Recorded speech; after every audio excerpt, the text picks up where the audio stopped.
don't think it's New Year's yet. Almost. Because Christmas just ended. Hello, everybody, and welcome to today is another Wednesday. Yeah, y'all. 27th?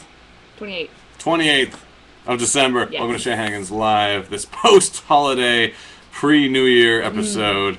We're going to keep this one a little short just because there's a lot of madness going on. But we got a lot to do before 2012. So lots to finish. We're going to just chat a bit, see how you guys are doing, and then rush out of here. But for those just joining us, I'm Katie Shanahan. Shaggy, this is my bro what's Shaggy. going on? And we make comics. Indeed. And we also draw things. I don't know if Katie's going to be drawing much today because, once again, she has plenty of other things to do. Probably not. But if you want to interact, you can always talk on the chat. Let's see if I can get the chat working. Yeah. Where do I go for that? If you're new to the show, the chat always crashes, slows us down. So, social stream, pop-out chat. Yeah, there. I think it's going to work this time, though, because it's not going to be go. too long. As well as you can also write Katie's Twitter at KatieShy on the Twitter, and we will get back to you on that, too.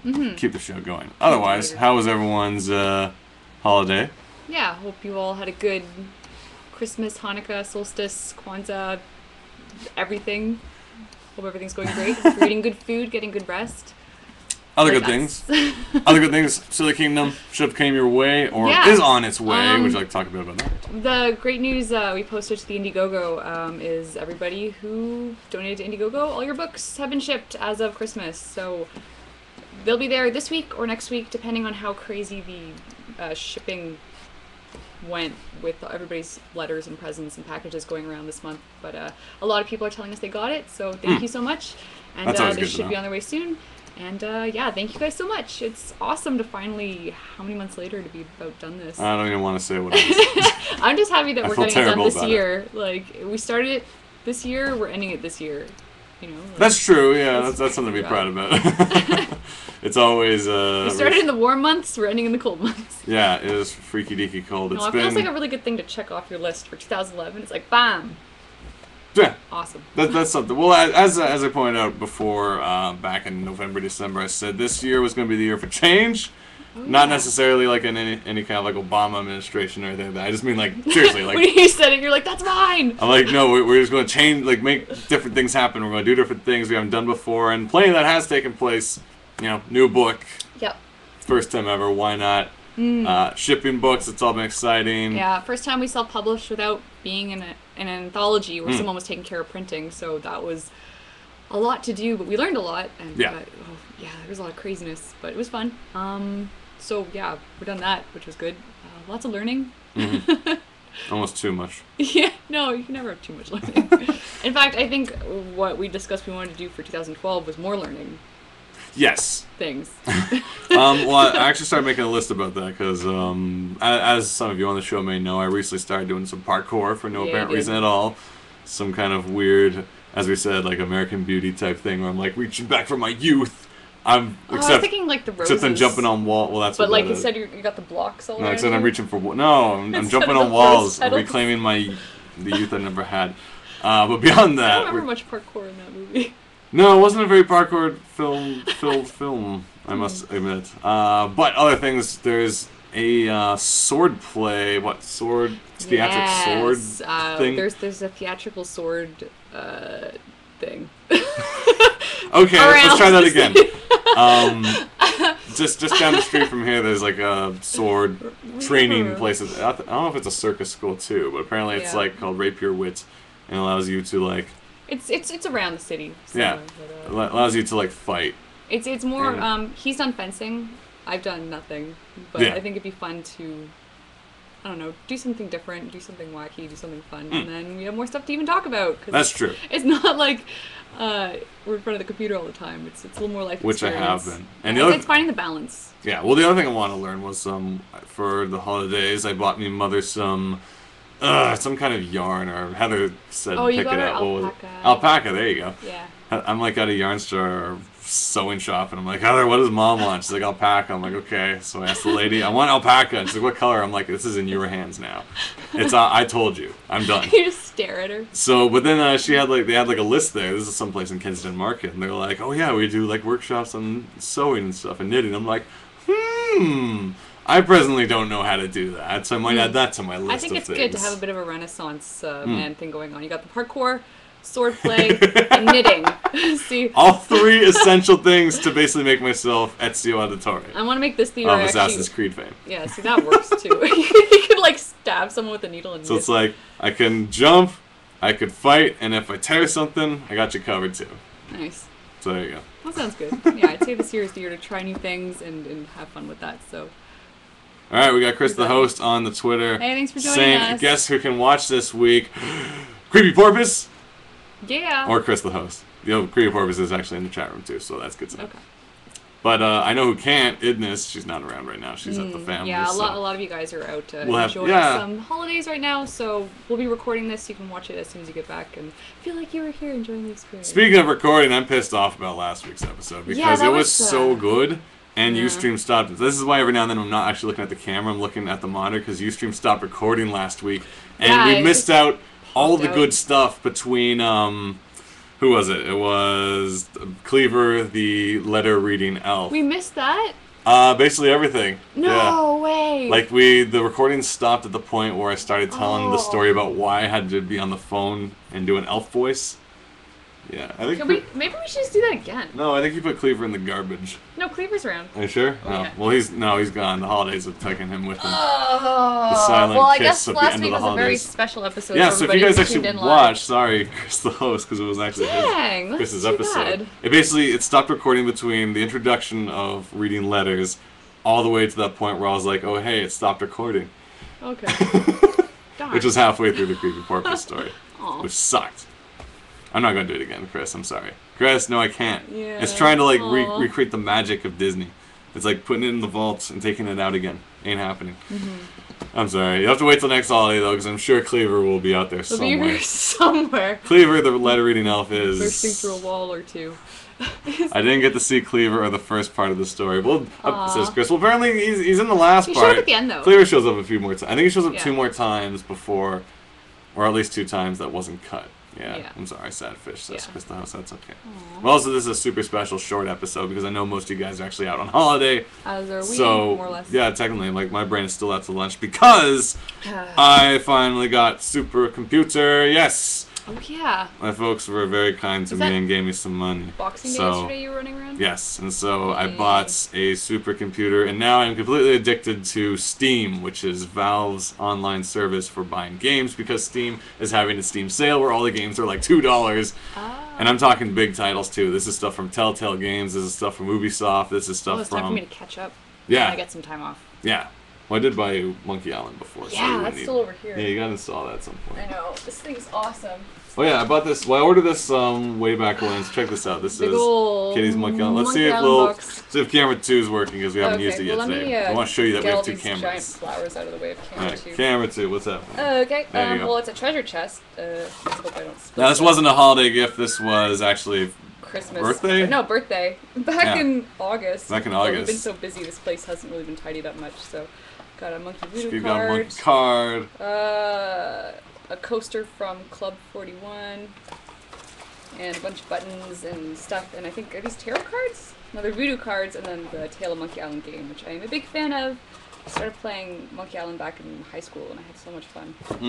So much fun. I love the writing. I love the LucasArts Adventure games. Oh, yeah. And then, Stan. Oh, you got a stand button. That's Yeah, nice. Trial of the Century. I should wear this right now. Century. Awesome. Looks like a fun pack. Yeah, once I finish up my board deadlines, maybe I'll give this a whirl. Actually, the one of the games I got for like 75% off was one of the one Grickle. What's the guy's name? Who does Grickle? Graham Anvil did all the designs for it. Was Puzzle Detective or something like that. Yeah. So that's something to look into. Basically, I've never Puzzle been, Agent? as I've explained in great depth on an article I wrote, I've never been a PC gamer ever really, aside from like, old Monkey Island and Day of the Tentacle and Sam Princess Max, Bride? Princess Bride, old point-and-click adventures, Or King's Quest, that was King's it. Quest, all that stuff. Yeah. Then, every now and then, like, I play a little bit of something, but I've never been a serious PC gamer. But now I can be, so I'm basically trying to test my computer for everything. I want to try racing games, I want to try adventure games, I want to try shooters, I want to try modern point-and-clicks like the new Sam Max games and the Monkey Island. So, kind of this whole floodgate door is open to me, and at a lot cheaper price than on Xbox, which is really nice. Nice. I seem to think so, but also my bandwidth is going to be destroyed because I'm downloading a lot of games. 'Tis the season. Yeah. Nobody's doing much with that. Well, speaking of which, what's on your hands? Oh, gift from Jerry. We have some hander pants. It's basically like underwear for your hands. So, there you go. Check it. I enjoy it. Makes me feel masculine. Exposed underwear at all times. What else is going on this week? So, yeah, well, you were working. I'm working. I got a big deadline Monday, so I have to finish all of the storyboard I'm working on. And then we have a wedding we're going to on Saturday. That's true. It's going to be big. Which is a New Year's Eve wedding. Which is New Year's wedding, which is going to be pretty big. And, yeah, just working. And then I guess next month we focus on the new. That's the true. New stuff. There is, we keep mentioning this every episode, but there is the Fairy Tale Anthology coming up, which you want to keep an eye on. Yeah. Where can people find out more information about this? What is the URL? The campaign is Cautionary Fables and Fairy Tale Anthology, and we're doing a short story called Adaption of Tatterhood. Oh, Zodiacal says, crikey, I have to go to a wedding on Saturday too. Small world. Hey, Do you realize it's not the same wedding, is it? Are you going to Hamilton? Yeah, are you going to our cousin's wedding? Are you on the groom side? Yeah. The crazy thing is, like, the whole wedding on New Year's is a lot more expensive. You know how expensive weddings are in the first place? Yeah. This is a lot more expensive than that because it's a special day, so they can charge you for everything. Yeah. And I've heard the horror stories of, like, it's always, you gotta use our DJ, you know, or else you actually have to pay more if you're not going to use our DJ. It's sort of like the backyard weddings. Like, you just hook up your iPod and it's pretty low-key. I know, but it's just like they have these weird things like, oh, you want to use our lights, you gotta pay more. I'm like, they're there. Let's bring in our own laugh. Yeah. Creepy Porp says, a wedding in the Hammer. Actually, I think it's the after parties in the Hammer. Oh, yeah. I drove through that place this summer. I was surprised by how dead the area right on the lakeshore is. Hamilton's a strange place. A lot of film. It's actually blowing up as a kind of great filming location because it looks like it's either Boston or Chicago, I forget. Because it's kind of a boom and bust town, as some people refer to it, where it was huge for its industry, but things have kind of changed, and so, you know, it still has like a big kind of, you know, harborfront steel industry look. But it's like, you know, Toronto itself was a harbor port town, as we tend to forget that it's like a city on the water, but now it's all about just like, you know, condos and entertainment. Like, you don't even think about people shipping animals and furs and all this stuff into the cities. You don't see those big barges too often. Nope. Or those big ships full of pioneers who come and invade your land. They have a couple pirate ships that go around on the... Every now and then there's a pirate ship, yeah. I like our lake. But I wouldn't go in it, but... because of that, the interesting thing is Hamilton is now... they're also trying to draw a lot of people to come and film there. So a friend of mine was working on a film called... Oh, God, it was with Woody Harrelson, and he was Defendor. Yeah. And they were just kind of running around the city, and they're like, okay, we need a permit to... You know, you gotta have permits to film movies in general, like any city, so... It's usually like, oh, you want to shoot on this street, you got to get a permit for that street. This street, the permit for that street. So they go to the permit department. They're like, hey, so we want to film in Hamilton. I'm like, okay, here's your permit. You're allowed to film wherever the hell you want. Oh. And they're like, what? Like, usually you get a good day on one location. But they're like, yeah, go nuts. It's Hamilton. Just film everywhere. So they're like, okay. Just running around with cameras. Yeah, so they just kind of changed their schedule and like really crunched everything. It's like, let's go to this street, now this street, now this street, all in one day. And they really like sped up the filming process, which is interesting. So I didn't know that about if you want to film in Hamilton, it's actually pretty easy, I hear. Well, let's go. Shanahannigan's live in Hamilton. We're not going to Hamilton for that. We're going for a wedding. Yes. An expensive wedding on New Year's. Well, we're not paying for it. We're going to enjoy it. No, we're not paying for it. But, yeah. I already talked about the Steam sale. Like, that was my big thing. We talked about New Year's. My day was kind of just sitting in front of the computer, just like, oh my gosh, everything's so cheap. Steam is so wonderful. Oh, that's nice. And, you know, we've just been like, what time is it? Get this board in. Even though nobody's there yet at the studio. Everybody's on vacation. But it's like, just, yeah. Most studios are on holiday right now. Yeah. You said conventions. What's coming up? We got a few conventions coming up. Well, we're not confirmed for anything just yet. No. So... Potentially, there's WonderCon going on in Potentially. Anaheim. Yeah. March. Yep. April, is it C2, E2? Yeah, C2E2 in Chicago, which I'm pretty sure we're going to go to because Porter has cheap flights and it's easy to get to Chicago. That's in April. For Porter, and that's in April. And then May, there's VanCaf going on over in Vancouver. Which we're going to be going to, and then coming back for hopefully TCAF here in Toronto. Well, yeah, we should be at TCAF of all places. Well, I mean, it's attendance is so tight and all, and it's like a lot of times I've heard that it's like they'll give new people more kind of a foot in. And so how I don't come know I if that see the makes same guys every year? That's because they're the big guys. I don't know. I'm really hoping we'll get a table because that would be awesome. I had so much fun at TCAF last year. Met so many awesome people, and it was just awesome and packed, and the space was great, and it was free for entry, which is such a good thing for a con. And yeah, I need to buy more things. Wait, what? Huh? Buy more what? Buy more things. Just things in general? Books. Oh, you mean buy books at TCAF? Oh, it's just support like your local indie convention. That's true, I guess. I claim to support the independent spirit, but I don't really read a lot of indie comics. It's just I don't know why. Like I enjoy the whole internet. I enjoy the culture, but whenever I have to sit down to it, I'm like, not in the mood right now. I don't know why. It's weird. Sometimes just pick up a big beefy manga, and I'm like, yay! Because I picked up the most recent 20th Century Boys, and I got to the end, and I'm like, what? What? Did you bring it? No, sorry. If you haven't read it yet, check out 20th Century Boys. It is always exciting. It is. I've explained it enough times. You guys can find it yourself. It should be on sale right now. You guys got like Boxing Day weeks, all the comic shops. Yeah, good series, good story, awesome drawings. Really good drawings. I had something else on my mind. What was it? You seem kind of like, what's next? It's because everyone's on holiday. Job. The chat's all quiet, so I'm just like, what else is going on over Well, there? I think we have to be able to keep the show going. Shenanigans live. Yeah, I don't know. I'm just curious. Like, how you guys doing? Where is everybody? I'm still in holiday mode. I'm just like Well, I can tell drifting. Just. Speaking of which, hey, we got Perpetual Mind saying, "Hooray! This is my favorite time watching live." He just hops up. Who's talking? It's the best time when they have nothing to talk about. Perpetual Mind, what is on your Perpetual Mind? Give us a topic. Go. 3, 2, 1. I was hoping something would show up. I actually started recording Shaggy Reads Twilight Chapter 13 today. Yeah, you did. And then I got bored. How did you get bored? I think it only gets more exciting from this point out. I think for listening, all the action happens at the end of Twilight. You're like at the end of Twilight. I'm still in the middle. Chapter 13 is a long way away. Like I find like since chapter, I think 6 all the way until now, it's been too much of the same. Like it's just the two of them yammering, and it's just like I need more romance. I need more character interaction. Like it's just them all asking each other questions endlessly. That's It drives me interaction. mad. No, I That's mean exactly like character no, interaction.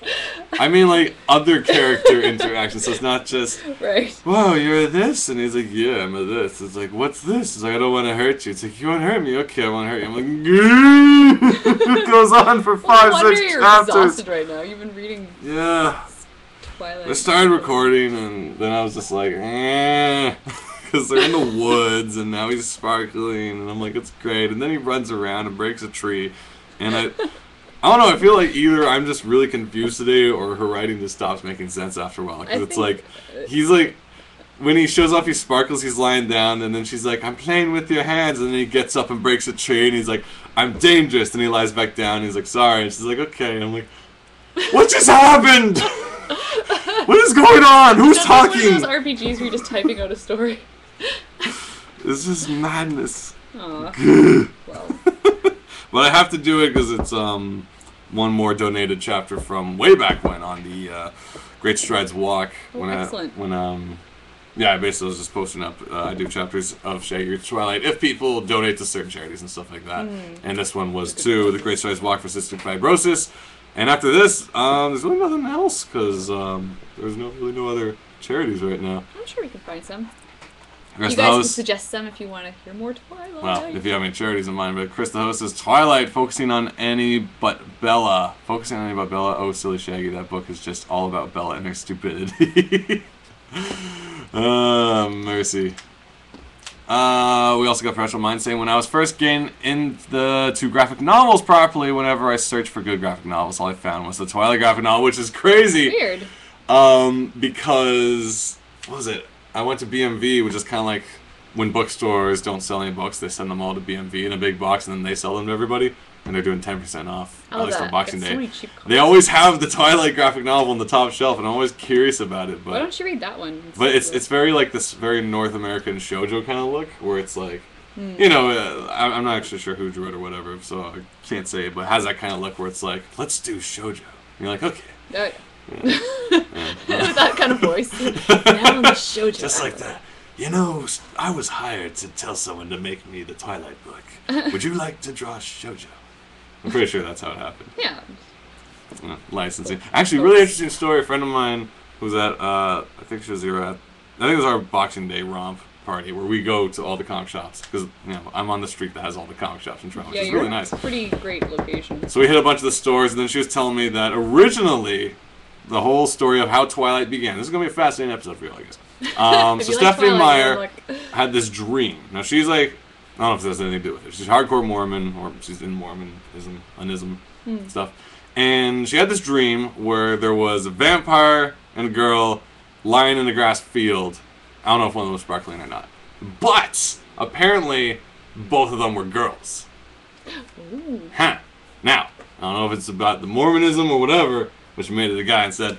And a friend of hers, or her cousin, or her sister, I forget, was like, oh, you should write that dream down. Oh, you should make a book. And she did, and now it's the juggernaut it is. And that's the beginning of Twilight. Interesting. So, take that for what it's worth. Fascinating. So the moral of the story is write things down.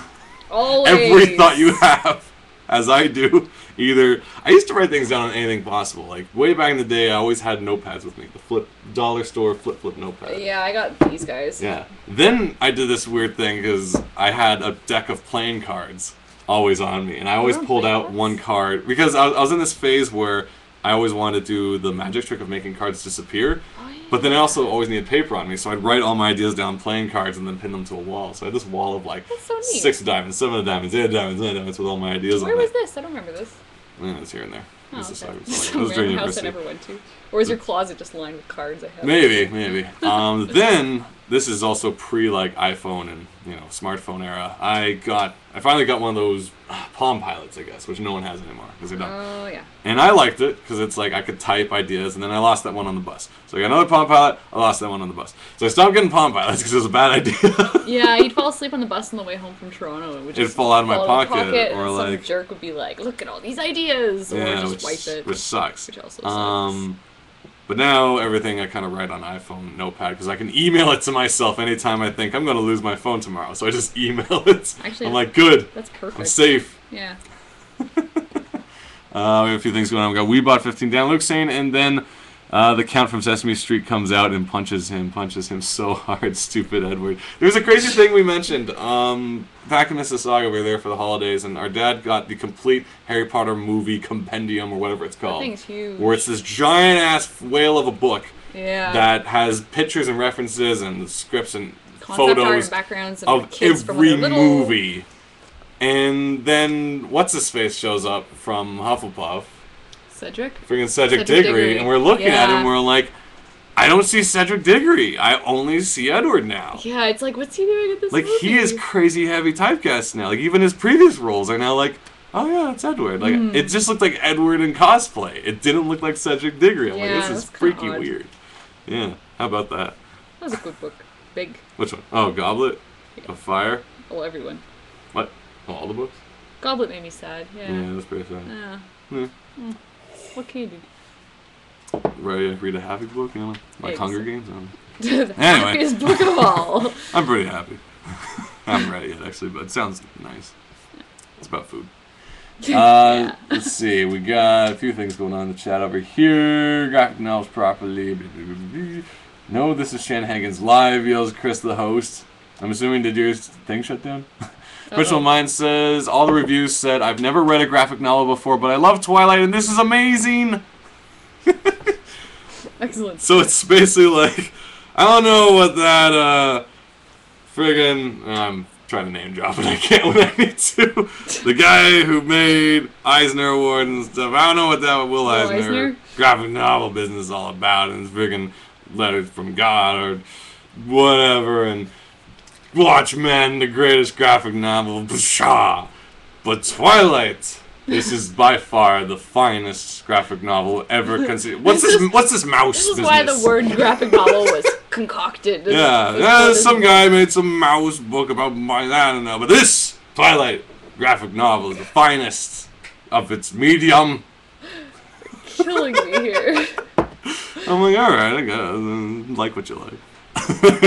Very annoying, this Perpetual Mind. You should do some magic for us. This is, of course, talking about my cards. I do not have playing cards here, so I can't. You shall have to bring them And I next think time. my underwear gloves would ruin the magic. Yeah. So yeah. Ain't happening. For everyone. Christo says I used to be a sparkly vampire, then I took an arrow to the knee. You are perpetuating one of the most hated memes right now, sir. It's a reference to Skyrim, where every warrior you talk to is always like, I used to be an adventurer, but then I took an arrow in the knee. And that became this huge meme, and it's actually one of the first memes that people got annoyed with pretty quickly. I don't know why, because everyone still loves... Why is it village characters? Yeah, but everyone still loves a good Rickroll. Well, I mean, it's catchy. That's true. Enjoy the guy. Personal Mind says, okay, I have a question that could give you something to talk about. What? Oh, wow. Because we got Feed nothing. us. We're dry here. We still have turkey in our heads. That's true. Turkey and potatoes Yams. with... Oh, we had mashed potato with cream cheese in it. Yeah, it's a good mix. Yeah. Oh, Too many mercy. Squares. I didn't have as many squares because I was I was very hurting full so after much. this turkey. But I had too much chocolate because everyone gives us... Everyone, if you work in an office or anywhere, you're bound to get linen doors at some point in your life. The friggin' I wraps... don't like those. They're so rich. It's either... No, there's the two ones. There's the pack... What's the one with the hazelnut all around it? It's... Oh, no, you're talking about... There's two of them. There's linen doors, which are the really creamy, gold rich ones, ones. the And then ones. there's the gold wrapped ones that are... I don't know. Vero Sheriff. There, Ferrero Rocher. One of those. The Ferrer. Yeah. It's a very common. So you end up eating a lot of chocolate. chocolate. Yes, screen purpose Ferrero Rocher. And Special Mind Rocher. That one. Actually, we bought questions. Is my mug about poutine? Yes, it is actually. It says, Yeah. I love poutine. And on the back it says... A lot. A messy mix of chips and gravy and cheese curds. Now to be a source of Canadian pride. Yeah, Parentheses, some Canadians still call fries chips, as in chip truck, best Canadian invention ever. What is this who cup? says chips? Well, we do have chip trucks. I call them fried trucks, but... Oh, okay. That's cool. Oh, now I want a poutine. That's true. Actually, there is... Where's there a poutinis, or whatever it's Up the called? street. Smokes Poutinery. Yeah, there's actually one around in Queen. We could get a nice sloppy nacho poutine, which Before is we like... get back to work. Yes, Oh. poutine with guacamole. I don't know. I'm Actually finally works really getting nice. myself back on track here. Let's take a look, see what Perpetual Mind says. If you met someone who had never read a graphic novel but wanted to get into them, what would you suggest to them? Depends how old they are. Alright, first we gotta throw down some definitions. Now, in traditional terms, trade paperback refers to the completed book that collects multiple single issues. So when you get Spider-Man, I put a mask off special, whatever. Like everyone. Yeah, but when it's an arc of Spider-Man on a big thick book, that's not a graphic novel. It is a trade paperback because I don't know why, but in theory, it's all the single issues merged into one story. Now, technically, I think Watchmen is still a trade paperback because I think it was released individually. So I don't know why people refer to it as a graphic novel, I find that but interesting. more commonly it's sold as a graphic novel. So I think about like Bone and how we as kids used to buy it as single issues, but Yeah. I mean it was made with the idea of being a big book. So I mean, would you define that as a graphic novel, or it's tricky because would you call that a serial? Because I mean, it is to be taken as a whole. You know, I mean, there's little one-off stories, but there's a general arc like so. story. The definition gets really muddled It's because weird. a traditional graphic novel and the idea is a completed novelized story I feel like- that is visual. I feel like some cartoonists don't even like the word of it because it's like Too pretentious? you say it to appease people that are like, "What's this comic book?" And like, Yeah. "Oh, it's a graphic novel." Okay, we'll What keep are this in our these library. It's funny like, why should doodle we have books? this in our bookshop? It's like, oh, well, it's not a comic; it's a graphic novel. But I mean, I don't know. It's I'm sorry, just your Twitter got a poutine bot. What? The Poutine bot writes, "Yummy poutine." Retweet Weebot15 at Katie Shy No, Shag It it's is your mug creepy. about poutine. I get the weirdest bots on Twitter. Oh That man, is so weird. that's the worst. I usually write them back though whenever we get botted. Who is the poutine bot? I don't know. I don't even think he's advertising poutine. He's just poutine. Like no Oh. particular poutine. Like when I was in Montreal, I was like, It's working. when I was in Montreal, I would write, "Hey, does anyone know a good poutine place?" And I get these two guys who are actually like tracking people's tweets to be like, "Oh, you should come by the Montreal South Street Smoke whatever the hell poutine Did it place." No, I didn't go there. But it was interesting. Then I started talking to them. But yeah, it's terrifying and creepy. But yeah, graphic novel. It's. Actually, I thought I didn't think it was tweeted. I thought it heard us talking and then. That's tweeted what I at was us. thinking for half a second. Because I completely forgot that Daniel wrote poutine to us. Yeah.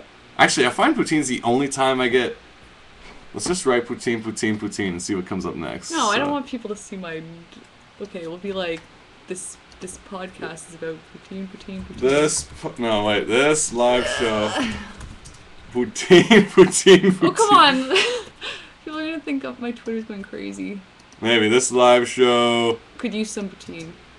Could No, could use some poutine. No, Poutine. no, don't post it on my Twitter. Poutine. Stop No? it. Sure? Yes. I'm curious. I find it only happens with poutine, like no other word. Mm-hmm. Anyway, so that's a graphic novel. So, if I were to recommend one to a person, I don't know if I have like a specific graphic novel. If we were talking about the traditional term of all-in-one, like there's like Blankets from Craig Thompson, which you know. It's gonna hurt. It's the age groups, you know. It's like if you're younger or enjoy a fantasy fun story, I'd say Bone. If you're Scott Pilgrim is a graphic novel because Yeah. it wasn't released individually. I'd say Scott and Pilgrim. I love me is some a Scott fun, Pilgrim. Toronto-focused It video is, game it is. positive thing. Yeah, if you're looking for something a little bit more internal and touching, and I'd definitely say Craig Thompson's Blankets. I mean, there's so many. My shelves are full of comics. Yeah. It's hard to choose some to recommend. There's a lot of great lists actually on the internet with like top 10. Could you at least best pick a recommended random books. one? Did I pick a random one? I'd say Bone. Bone? I like it. If we were to call it a graphic novel at this point. Yeah, that's such a weird word. I know. Ugh, it's a tricky term. I remember being at a party too, someone being like, "So explain graphic novel to me," and I'm like, "I don't know. I just read comics." Comic books. Funny No, doodle books. I went to the library once and I asked them where the comic section was, and the librarian's like, "You mean graphic novels?" I was like, "Sorry." I'll look over here and Let's jump back quickly, see what's going on. People say chips. That was a while back, but personal mind says, I say straight graphic novel. Bone, Blankets, Flight I'd call it anthology, though. It's in the form of a graphic novel, but it's an anthology collection. Because if I was to call, you know, a book that I hold a novel, then you're like, word, it's a novel. What does it even mean, though, novelette? But if I held multiple stories in one book, like, would you call, like, a collection by Poe, like Edgar Allan Poe, a novel? Or would you say, oh, it's a collection? It's a Poe anthology? Yeah. The Poe Show. Probably just Poe. get this Poe. Poe I want show. that book, Poe for Show. If you had a It's got Poe, if Edgar- you had a podcast. Apparently, I forget where I heard this, Podcast. but Edgar Allan Poe wrote a lot of stuff, but people only really know him for the creepy crap. Oh, yeah. But he was also like a bit of an inventor, very much like Jules Verne's writing. Like he wrote a lot of like futuristic Did a lot of sci-fi? concept, but people were like, "The Raven!" And he's like, "All right, shut up about the Raven. I invented this thing called the cell phone." They're like, "The Raven!" He's like, "All right." Fine. Give me what you want. If anything, I probably learned that from awesome web artist from Hark of Vagrants, Kate Beaton. Yeah. So, because she always reminds me of things I don't know. Comics are delightful. Or teaches me things. Check out Hark of Vagrant for Kate Beaton. You must have seen it by now. I know, it's so everywhere. It's just so delightful. It's fun. Her Nancy Drew covers are just my favorite. I really like Jumping back, we got Straight Graphic Novel Bone. Creed saying, I wasn't a huge fan of poutine when I tried them, and I was visiting Canada, but now I kind of miss them. Nothing bad about potatoes, cheese, and gravy. Nothing bad at all. Poutine bot, did you get all that? Yes. Are you drawing anything we should be looking at? Because like I'm just doing some Tatterhood concept art. Well, let's take a look at what trying Katie's to figure doing. out the character. Otherwise, you're looking at me all the time. thought that's what. Okay, yeah. So I'm just sketching out character designs for our fairy tales anthology story, Tatterhood. Just trying to make a cute, surly. Well, I mean, because she's supposed to be an unkempt kind of ugly character, but I mean, finding the appeal and a fun way to draw an ugly character. I mean, that's all. Yeah, I like her a lot. But yeah, we gotta keep drawing. It's hard for me to talk when I'm drawing because I just kind of zone out. We got Christelle saying Creepy Porpoise enjoys it on her days off of her creeping. That's Poutine. We got Pressure Mind saying, oh, balls, Ustream plays ad racing. Yes, it does. Always. Let's see. Anything I watch? Pressure Mind saying, I haven't been able to read Blankets. I really want to, though. I have Habibi on my shelf prepared to read, though. I saw a book called Hark a Vagrant in the Waterston store near my uni the other day. Check it out. Yes, you want to read Hark a Vagrant, or get it. Or read it online too, of course, but that is jolly good times. Did a bit of Canadian history, which, our media doesn't really address at all, like, unless it's really boring. Like, you grow up watching American TV and we see all the comedy about Abe Lincoln and friggin' Washington. Oh, yeah. And, well, basically those presidents. I don't know if there's any others they make fun of, maybe Roosevelt. But, like, I don't know, we don't really have anything that makes fun of Canadian history, which someday I intend to do a little of.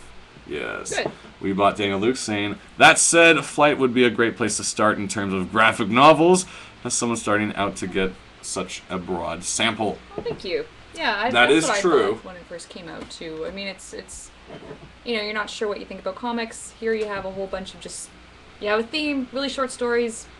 If this one doesn't click, there's another one. But, I mean, they're all really well done, really, gives you a good variety. So that's why I like anthologies. That's why I love being a part of anthologies. I'm pretty sure, of course there was always a time when everyone thought comics was strictly superhero, and I'm pretty sure we've moved a bit beyond that point, where people are getting the idea that it is, multiple storytelling mediums, and at least from where I stand, I know everyone has their own interests, but I don't feel we have to push as hard anymore. It's like, no, it's not superhero. This is a story, because, Definitely, I think back maybe in the 80s and 90s it would have been kind of more, I want comics to be so much more, and why can't I? But I mean, there's so much, with the internet especially, there's no restriction. You can make any story you want, you can just put it online, you don't have to worry about publication, and who's going to buy it, who's going to read it, you can just stick it on your blog. There's so much freedom to tell the kind of stories you want to tell, and I mean, I'm pretty excited. There's I know a lot of people making comics, it's awesome. Yeah, it's pretty exciting. Let's see, we have your creative person. Jeffrey Brown does some good slice of life novels. Yeah, I enjoy his. What are they? It's a lot of relationship ones, in a very simple style. Almost like he does them in sketchbooks, but I mean, a lot of it's really heartbreaking. Oh, for good. how cartoony and cute and scribbly it is. You're just ugh. But I mean, that's why so much variety. I like comics. We also have Pressure Mind saying, I love Flight. I almost have all of them now. Really have to thank you for making me find them, Katie. Oh, no problem. Thank you for checking them out. There's a lot of really awesome people in there. I met a lot of great friends through Flight, so I'm always happy to plug it. Right now what's going on is there won't really be any more official Flight title things. No, I think they've concluded Flight the Flight itself collection. has run its course from 1 to 8. What they'd wanted to do originally was just, find artists that didn't really, I guess, have a presence yet, or were just kind of emerging, and give them a chance to put together a story and put it out there. And I mean, it did that really well. And now the focus of Flight is more for I don't know if it's Scholastic who's doing it. Well, it's focused towards young readers now, so it's... Yeah, they moved on to a new series called Explorer. Whereas with 1 through 8, we kind of had more free range to do whatever we wanted, and some of the stories were a little bit more mature, and a little bit more... The concept might have been a little more complicated for kids to understand, because some of the stories would just be really cerebral and out there. The new Flight Explorer is more focused for young readers, so it has a theme again, and it's... but yeah, it's definitely a little more geared and focused, and a lot more scrutiny to make every story parents would come by and be like, "Oh, is this good for kids?" And yeah, when I was Flight, is it good for kids? At San Diego last year, there was a dad who'd come by and asked if this was appropriate for his kids, and I was like, well, I had to flip through and show him a couple pages that might not have been Like, Look at this! I just want you to see that, like, you know, there's maybe something here that you might be a little concerned about, but he was fine with it. Yeah. So, I mean, you gotta be aware with, you gotta be so aware with that stuff. And that's actually what was interesting about Silly Kingdom, was we kind of made it for us. Yeah. Like, yeah. And then a lot of people are like, oh, this would be great for kids. And some we're people ask, is this child appropriate? And we're like, yeah, it definitely is. But then we get worried because a character says the word hell in it at one point. We're like, oh, is that bad? That's the only thing that sits in my mind whenever people are talking about their kids reading it. I'm like... But then, like, they do it in Harry Potter all the time. Yeah, like, bloody hell! Bloody hell! He's snogging! Yeah. You know, like, they say filthy things in Harry Potter and get away with it. Harry Potter is just... But the children gobble it up, so I'm like, alright, we can get away with that. But I mean, you know, instantly we're like, is it good for kids? And then I'm like, I don't know, like, can we... Because it's his birthday and he's angry. Maybe parents don't want to see that. Yeah. Well, I remember... it's not for preschool kids. Like, that's the stuff I gotta deal with storyboarding sometimes. Not on this show, but the other show where it's like... He's just, you know, I don't want this character to ever be angry because I don't want kids to see angry characters. I'm like, kids are angry all the time. Yeah, kids are the angriest people I know. Kids are just irate. Children. Well, like, going back to the Harry Potter example, I remember I was talking to someone, and she was reading the second book to her little kid. Oh, yeah. And then they got to the point where, like, and then they turned the hull and the cat was dead and floating, and she's like, like, we'll continue this another day. I'm like, sometimes you just Kids love spooky stuff, though. But it's like, sometimes you just don't know what's the limit for a parent to read to a kid, you know? Like, if you go to, like, the traditional kind of, you know, cautionary fairy tales and stuff, they're all quite dark. Oh, yeah. But, like, the kids are all about, you know, mysteries and dark crap. We want that dark stuff. But it's like, are you going to piss off a parent is the question. Like, that's what you don't like. They said hell in the book, and I'm like, geez. Nah, I'd say just write for yourself and just, you know the themes. You know the themes that are appropriate for age appropriateness. So just keep it there. But yeah, I do find it funny that suddenly we're like, is it good enough for children? Yeah, like, should I tell it down? Good morals? I don't know. Is everyone wearing helmets all the time? It's like, we're going to encourage the kids to be pyros, technics, and fiery things. I'm like, I don't want to do. I just say don't focus on an audience. Just focus on telling a good story. Yeah, that's my first goal. It'll find its audience. Because in general terms, I don't tend to write anything too, you know, if it's going to be, like, explicit and crass, usually it's really meant to be that, as opposed to, I'm not going to, like, write Silly Kingdom and all of a sudden something way out of left field's going to happen. Yeah. You're like, what? Yeah. So, yeah, chances are it's going to be fine for the kiddies. You know, Silly Kingdom, get your copy today. Yeah, at sillykingdom-comic.blogspot.com or email sillykingdomcomic@gmail.com. Do I have a book around here somewhere? Maybe, where is it? While you do that, let's take a look at some of the chats.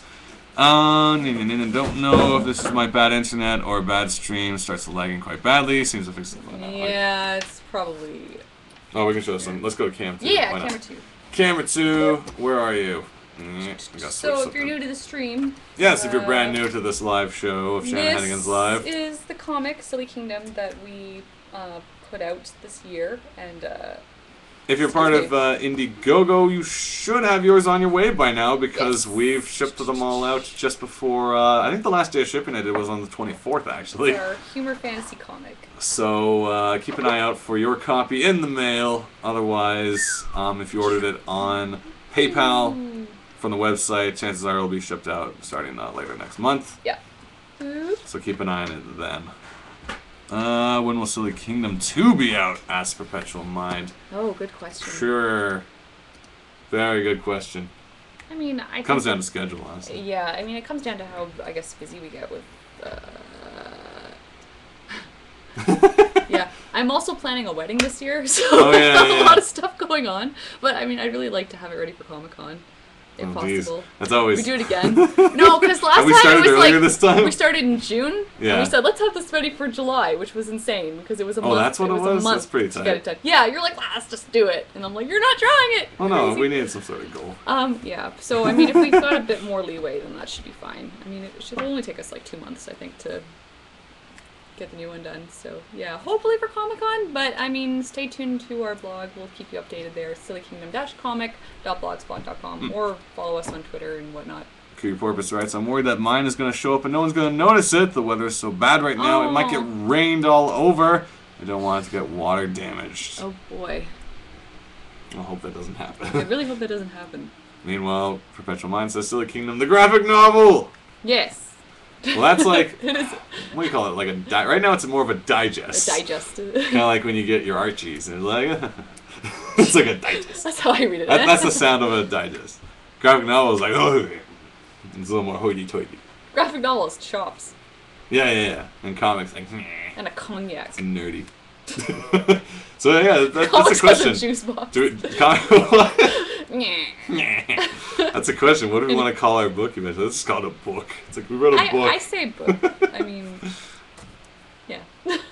Fair enough. Yeah, why should we bother giving names? But yeah, the eventual goal would be an actual multi-story, graphic novel. It would not be one continuous tale, as in The Watchmen or anything, but it would be a collection of stories with the same characters in the same locations, doing different silly things. So you can call it whatever you want, as long as you enjoy Call it what it. you will. Yeah, there you go. So looking at a graphic novel, Professional Mind says my only worry is that every now and then my postman bends packages, even though we've bought a stamp that says don't bend. Yeah, we also stuck some cardboard in it to hopefully not let that happen. So I got a commission by Paul Duffield as a present for someone before, and the postman completely ignored the huge do not bend sign. Man. Well, crap. Can't help you there. That's just beyond. Keep wow. us updated on that. That's pretty horrible. I thought the do not bend sign was like all powerful. Yeah. That sucks. It's not. That's why I got so freaked out about making sure that there was cardboard in it. Because we stick that do not bend thing everywhere. Like, we're to front, back, everywhere. We make it obnoxious. And I say please on it sometimes, too, so that hopefully they'll take pity. I say artwork, please don't bend. Please. Fragile. Yeah. So, I mean, keep us updated how that's going. Yeah, that sucks.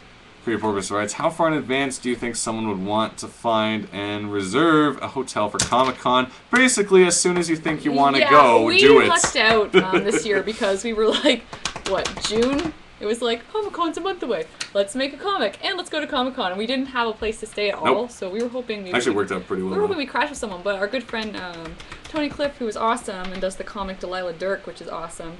I guess the question is, do you have it? He just found us a hotel last minute, which was right across the street. Yeah, that was ridiculous. So that was amazing. We were literally, I use the word literally. Yeah, I think we were literally across the street from the con. He's friends with the people at GoSpot, and I think they booked extra rooms. They just gave us their extra rooms. So yeah, we were right. Like we can see the con. 3-minute walk. Okay, we couldn't see from our window, but we could see the street from our window where the South Park parade kept going around. It was so perfect. But like we were, like 5 minutes from the con, and that was in the previous year. Like we were grateful that we stayed with some friends, Rachel Dukes. We stayed with the good friends at Rachel Dukes. And we got to live kind of the more San Diego life because we went out more into her side of town.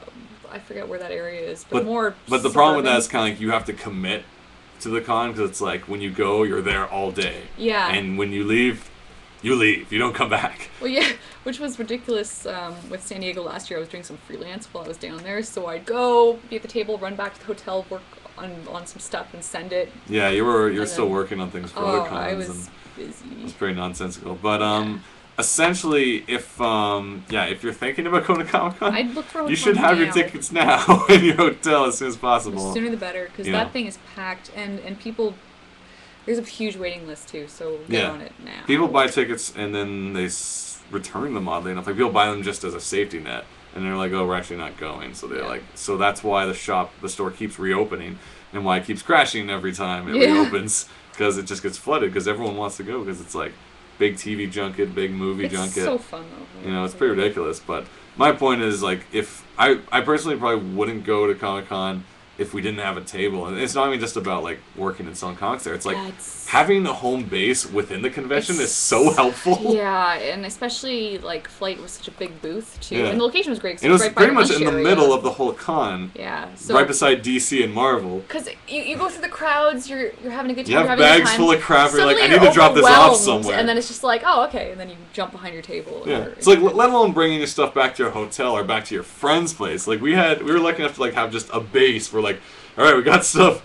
Drop off. Then go to the next section. Drop off. Free swag. Drop off. That being said, it's like, sometimes table mates will come behind the table and be like, what is all this Whose junk? crap is all this? It's you, just like free posters. Who bought the creepy Woody figurine? Yeah. I'm like, not me. I think it's creepy. So actually I'm not sure what the situation is this year, so we'll have to look into that. But if we're lucky enough to be invited back, we'll definitely have more Silly Kingdom content. We will. And we'll be going to Disney World, so you should join us there. Land. At Land. Land. Yeah. Yeah, it's our tradition now. Anytime we're near Disneyland, we go to Disneyland because we never got to go. So it's like, yeah, it's a good tradition. I enjoy I it. like it. Ustream's being a jerk, says Chris the host always. Sorry, Chris the host. Anyways, congrats on your engagement, by the way, Katie. Thank you. And it's also official that postmen are just jealous of artists' wonderful skills, and they must rain misery upon us all. No. Visual Mind says that makes sense. I might resort to that if I crash and burn. I'd love to go to Comic-Con sometime, but I dread to imagine how much it would cost to go from the UK. Oh, well, yeah. flight's one thing. If you can like find someone who's like has a place, definitely like share a room. I'm trying to think, because if you're going from UK, are you actually flying across? You're flying across North America, and then all the way to the west coast. Well, I guess yeah, you're going to the west coast, so it's just so that's like southwest. 8 hours across to the water, like, then across the and country. Yeah, that's another 6 hours. You know, you just gotta do it. You know, sometimes you just gotta do it. You know. Yeah. Like when are you gonna do it if you don't do it? You're not gonna do it. So do it. Yeah.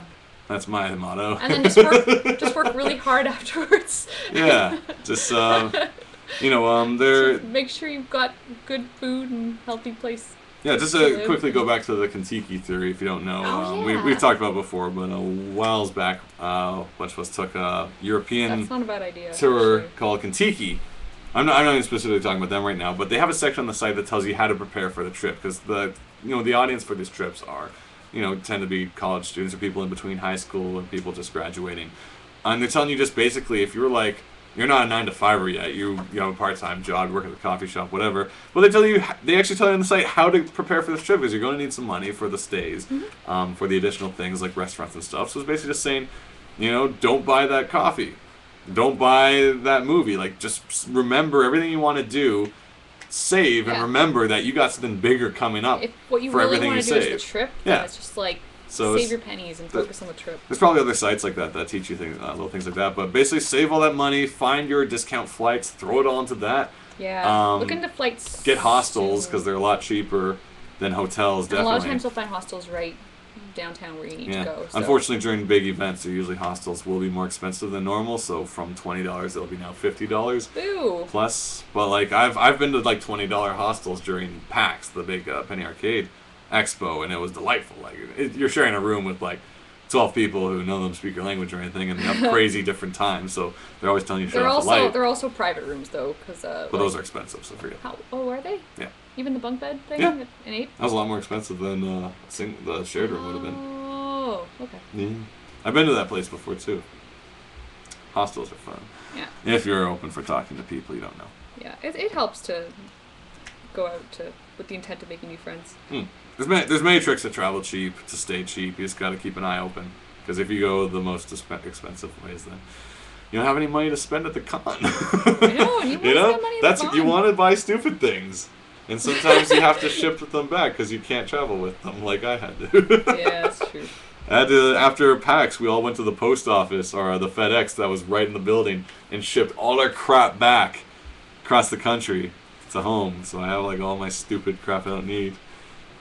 All the freebies and posters and hats and t-shirts, and man, the t-shirts. No, I think you were doing some of that wrong. Like when you're really? supposed to declare how much it is, you're not supposed to declare how much you think it would be worth, because it's all free stuff you got. Yeah. So it's like you pretty much just say what monetarily it's worth. Well, you gotta give it something. Like a free t-shirt, you can't say it's free because they want but if it was a value. Free. No, but the thing is, you giving the value, that at the end is what ends up making it really expensive. No, customs. that's more. But I don't really pay too much on customs. No, but it's like how much shipping. you paid. No, I paid a lot for shipping, but not really customs. But I mean, like that's what it is. I think it's like when you got a free T-shirt and you're like, this T-shirt costs $20 to make. Why did it say $20? But I mean, for example, I it's gave like, rough that's approximates. kind of hurting like you because $5. it was free. Yeah, kind of. That's the one to lie, because then they go open my not, box you're and not take all lying. my crap. It was free. It was a free sample. I mean, you get a poster. It's It's so like confusing. $5 poster. It's like, you just give it this poster. That is true. Let's Let's see. Awfully spendy. I think long flight, says Creepy Porpoise. Perpetual Mind says I really want to visit Toronto someday. Just see so many awesome stories about it. Yes. Toronto's fun. I think there's a bunch of hostels around here too on like King Oh Street. yeah, there's a bunch downtown. Around King and Spadina. Christo says, and now I am fabulous purple color. Soon I'll be a rainbow. What is going on? Good on you, Chris the host. Is it like your login name keeps changing color maybe? Yeah. Because you've been orange this whole time for us, so I don't know what's going on. Perpetual Mind also says, and I want to go see the places from Scott Pilgrim. I know. That's the weird thing about Scott Pilgrim is I've lived in this city for... I mean, we lived outside of Toronto all our lives. I've lived in Toronto for about just 5 like 40 years now. out. And it's like, I know this city, but still I'll go by, like, a place. Like, where's the one on the corner? The nacho place. Sneaky D's. Sneaky D's are like, oh, it's just like Scott Pilgrim. I'm like, this was here before Scott Pilgrim. And then suddenly it's like, just like in that movie. You know, like I go to Lee's Palace because a friend's playing music. Oh, it's just like Scott Pilgrim. I'm like, no, it's on its own. It's not like Scott Pilgrim invented Lee's Palace. Yeah, no, it's like... But suddenly I'm on the Scott Pilgrim tour, even though it's not like you're Toronto. You're going to Diagon Alley in Warner, in Harry Potter Land. And you're like, oh, hey, just like in the book. Yeah. It's like, no, it was here before. Well, the person who lives in Harry Potter Land. Yeah, I'm sure some who people works there. Oh, it's just like the book. It's like, I have to be here 8 hours a day. Every day of the week. I hate Diagon Alley. I hate Butterbeer. But, I mean, why would you work there if you didn't like that stuff? I don't know if everyone who works at Disney loves Disney. Oh, I think you have to love Disney. Maybe. I'm pretty sure you've got it just like... So it's not a grind. It's not a 9 to 5 for you. It's like I love. No, work. I think if they catch you frowning, it's like. It is the most magical place on earth, so I guess they can't allow that. Yeah. Let's see. We got Christos saying, I keep getting signed on the chat. That's why colors are changing. Stupid chat. And there's barely any good comic shops where I live. There are only 2 I know, and only one of them is that good. Where do you live again? That sucks. Who's this?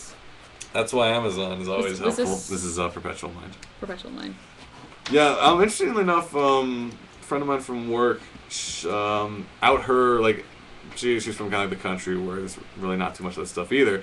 But they had, her friend actually opened up, this games and comic shop themselves and imports all the stuff themselves. It's kind of it takes one person, to bring that to your community. So maybe you're the one to do it. If you're like, man, this town doesn't have a wicked comic shop, you need to be like, I'm going to the big city. Or you build it yourself and they will come. And your town gets known for having the awesome indie comic shop. Yeah, there you go. And then people are like, next time they're in Perpetual Land, they're like, oh, I should stop by Perpetual Comics. Get my fix. And then you can start your own convention there, too. And it's like PerpetCon 2012. Yeah. There's no limit to the possibilities in 2012.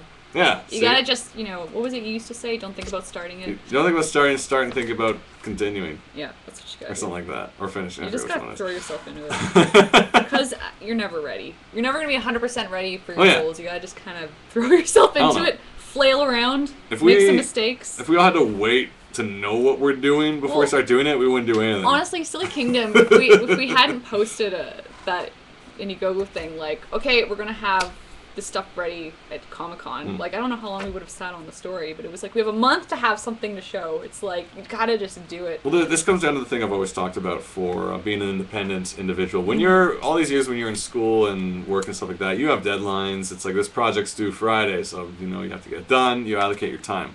When you have your hobbies, the only thing pushing you forward is your enthusiasm for it, and if you have the time, and if other stuff comes up, you push it aside. If you want to make sure you're consistent with your individual hobby, or if you're trying to start something new like a career, you've got to be able to create deadlines and stick to them. Yeah.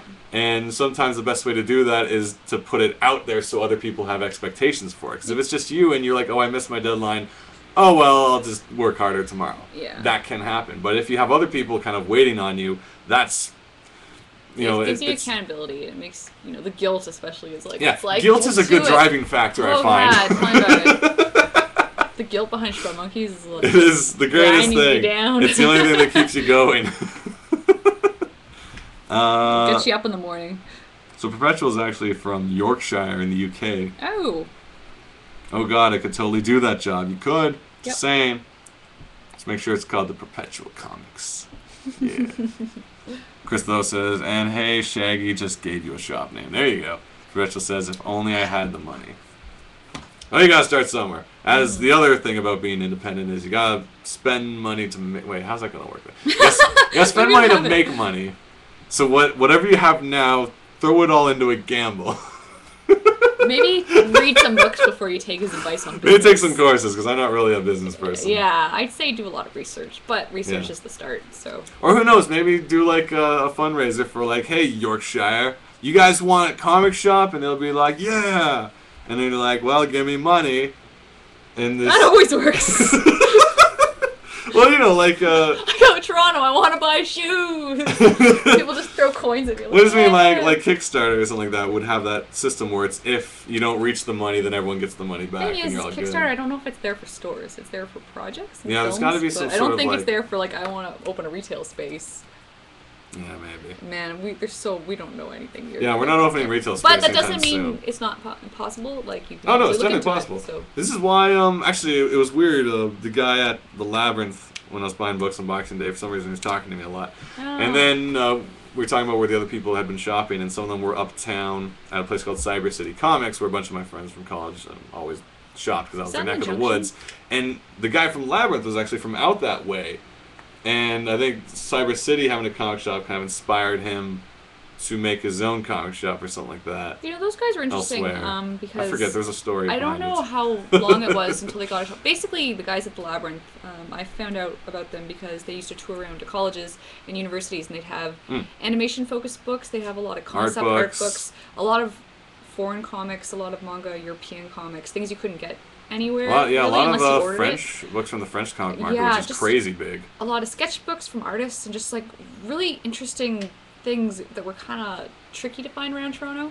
And like I don't know if they had a shop yet, but basically I don't think they did. They went to universities, so they'd have their stuff. They'd set up shop for a day or two. They'd have their table there, and they just make a killing because people would come in. They're like a traveling comic shop that knew their audience in a weird way. Yeah, they'd go to the festivals. You know, they'd go to the animation festival. They'd come to Sheridan College, where I studied animation. They'd just pop around. So, like now they have a store, but back then there was like no overhead. It was just them and a truck. You know. So they probably had like a storehouse or something where they ordered all these books and kept, and then something like that. So there's tons of possibilities.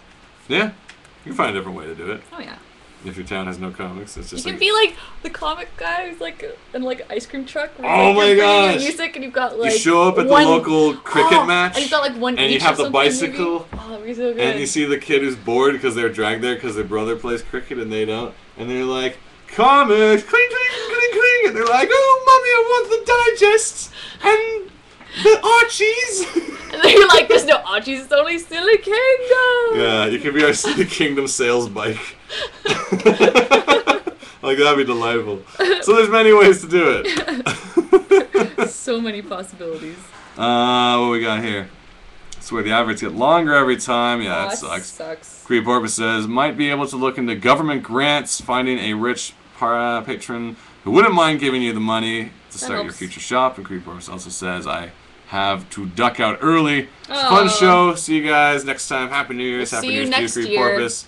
See you in the next few, as this is. We actually went an hour. Look at that. Yeah, this was supposed to be a short episode. This is going to be a short episode. We were like dragging for things to talk about. Then you guys started talking. Thanks, look what you've done.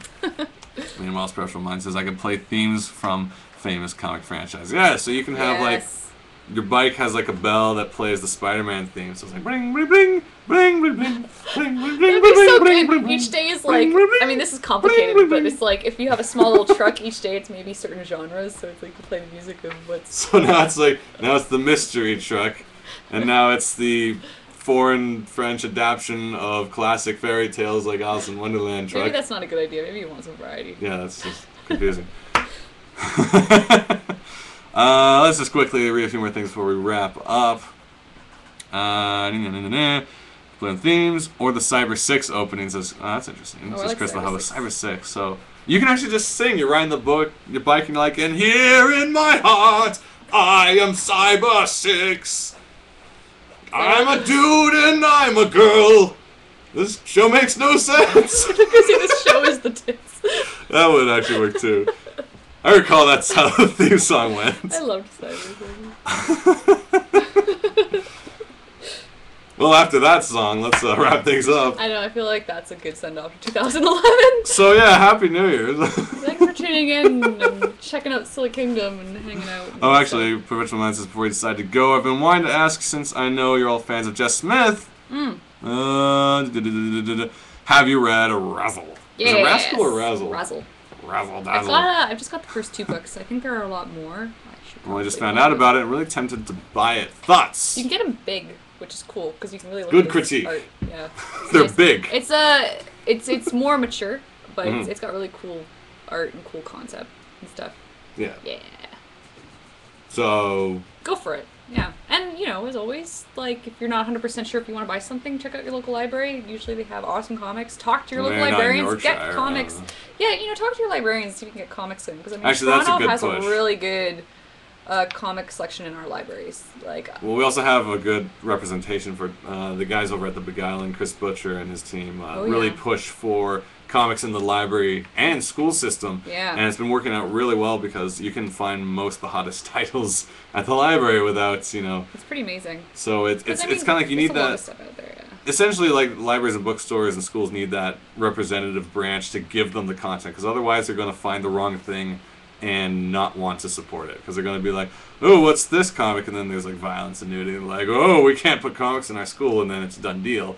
They need a representative who's going to go out of their way to be like, these are the books you want for your school. Yeah. This is the age range. You have to go out of the way to make sure you organize and set it up in a way that people can just, you know, you can feed it to people that are like, I don't get comics, what's comics? It's like, this is age appropriate, this will teach this, you know, this is these certain lessons, and or of course it's fun and it's reading. Perpetual Mind writes, my local library really doesn't understand comics. They had the Spawn anthology in the small children's section. Oh, yeah. So your library needs a representative, and perhaps you can be that person. Your library probably needs someone to talk you can to. if you wish to volunteer for that role, like that could be the start of something in Yorkshire. Yeah, you can definitely help make it easier for people who aren't too sure about comics who walk into this library. It's just crazy to get a good introduction to it, because I mean, you know. Yeah. Comics someone has to do it, and usually when no one else is doing it, it might be you. Mm-hmm. Just saying. Something to think about this new year as it comes up this week. All right, so everyone enjoy your New Year's coming up. Drink responsibly. Or don't if you're underage. Or don't drink if you're not legal. Because that's bad. For information on Silly Kingdom, as always, you can write emails to sillykingdomcomic@gmail.com. Mm-hmm. The website is sillykingdom-comic.blogspot.com. You're getting a lot smoother at these. Yeah, because I've said it so many times. There should be more updates and stuff coming up soon. For the meanwhile, all you Indiegogoers, if you're watching right now, books should be on your way. We've shipped them all. I think, is there anyone left who hasn't given us their address? There's one person who hasn't given us their address. Is that the $150 person? No, I got her. There's there's someone from Brazil who don't. It's like ... Oh. We'll find you. We'll figure it out. Right. So there might be one of you left. Otherwise, I believe everyone should have their copy. We're very happy to get all out there. We keep you all posted if there's new stories coming. Which as always, there will be. Yep. Beyond that, there's more anthologies coming out to keep an eye on. You know, Show Monkeys will happen when they do. Yeah. Show Monkeys isn't over. It's just kind of... Shaggy Reads Twilight will happen when it does. If you want more, find me a charity that I don't have to touch the money for, that I can track the contributions. Mm-hmm. That's if you want more. Otherwise, keep an eye out for the Team Molten Lava from our Movember fundraiser. Oh, yeah. Reading Gears of War as Faux Fields, not Ass Full of Fields. I swear. As Faux Fields. We still have some chapters I'm waiting on the other guys to get on. Keep you posted on that. And last minute thing, fun watching you guys your shenanigans this week. Hopefully next time the internet will be nice, says Chris the host. So I can watch more. Perpetual Mind had fun. I'm assuming Daniel Luke had fun. Looks like everyone had fun. This show's always fun. Guys. Stay tuned every Wednesday around 7:30 Eastern Toronto Standard Canadian Time. If you're not sure what time it is, I'd say just Google it. Yeah. That's how I figured it out. Or check Kate's Twitter @KatieShy on the Twitter. Follow me @ShaggyShan on the Twitter. I think I've updated you guys on everything. Have yourselves a wicked, awesome New Year's. Happy New Year's, guys. And I'm wearing an Angry Birds hat. See you around.